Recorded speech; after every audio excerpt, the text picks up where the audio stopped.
જય સચ્ચિદાનંદ. વેદાંતના તત્વજ્ઞાનને ઘણા મૂર્ખ લોકો એવું કહેતા હોય છે કે આ તત્વજ્ઞાન વેદાંતનું જે જ્ઞાન છે એને વ્યવહારને કોઈ લેવા દેવા નથી. એ મહામૂર્ખ છે અને મૂર્ખા લોકો જ આવું કહેતા હોય છે કે ભાઈ આ જ્ઞાનને અને વ્યવહારને કોઈ લેવા દેવા નથી.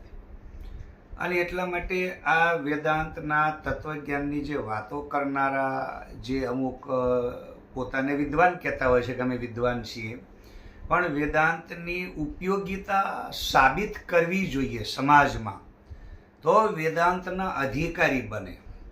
પણ વેદાંતના અધિકારી બનવાના બદલે લોકો વેદાંતથી કંટાળીને આઘા ભાગે છે. શું કામ?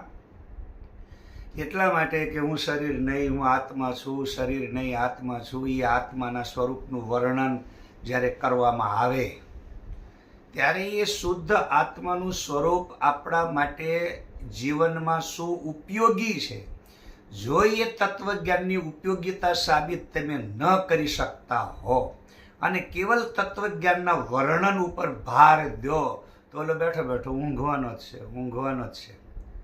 એનું કારણ કે અધિકારી તરીકે જ્યારે તમે વેદાંતના તત્વજ્ઞાનની ચર્ચા કરો છો તો વેદાંતની ઉપયોગિતા સાબિત થયા વગર એનો અધિકારી કોઈ દિવસ નહીં બને. કેમ કે સ્વયંભૂ અને તમે જે રીતે રજૂઆત કરો છો કે સ્વપ્રકાશી છે, આત્મા સ્વયંભૂ છે, તો એને જ્ઞાનની જરૂર પણ નથી. અને જરૂર છે તો જેને જરૂર છે એનામાં જિજ્ઞાસા પેદા થવી જોઈએ. હવે જિજ્ઞાસા પેદા થવી જોઈએ તો એની ઉપયોગિતા સાબિત થવી જોઈએ. જો એની ઉપયોગિતા તમે સાબિત કરી નથી શકતા તો સ્વપ્રકાશી આત્માને કોઈ પ્રકાશની જરૂર નથી. એનામાં અજ્ઞાન નામની વસ્તુ આવી જ નથી, તો તમે જ્ઞાન આપવાવાળા આ મૂર્ખામી હું કામ કરો છો?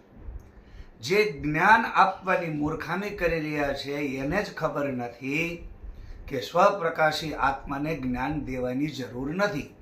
અને જ્ઞાન આપવાવાળો અને લેવાવાળો જો બેયનો સંબંધ સાબિત થતો હોય તો એ જિજ્ઞાસા ઉપર સાબિત થાય.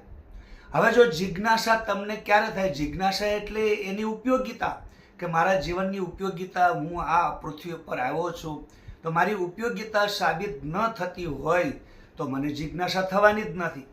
અને હરેક વ્યક્તિને પોતાના વ્યક્તિગત અહમ પ્રતિ એની ઉપયોગિતા, પોતાની કાંઈ ને કંઈ મહિમા ઉપર એનું લક્ષ્ય હોય છે. જો આ લક્ષ્ય પૂરું ન થાય